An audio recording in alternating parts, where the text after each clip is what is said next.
স্বরাষ্ট্রমন্ত্রী সালাউদ্দিন আহমদ বলেছেন, পদ খালি থাকায় 2701 জন কনস্টেবল নিয়োগের প্রক্রিয়া শুরু করবে সরকার। 23 ফেব্রুয়ারি সোমবার সচিবালয়ে বিভিন্ন বাহিনী প্রধানদের সাথে বৈঠক শেষে সাংবাদিকদের একথা বলেন তিনি।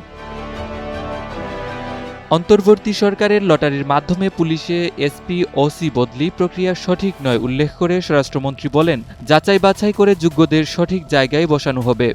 ফ্যাসিবাদী সরকারের সময়ে পুলিশ নিয়োগে অনিয়ম খতিয়ে দেখার পাশাপাশি 2006 সালে নিয়োগ বঞ্চিত এসআইরা ন্যায় বিচার পাবেন বলেও জানান তিনি।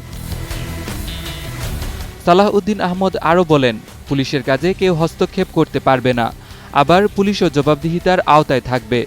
পাশাপাশি পুলিশ আইনের বাইরে কোনো প্রটোকল দিতে পারবে না বলেও মন্তব্য করেন তিনি।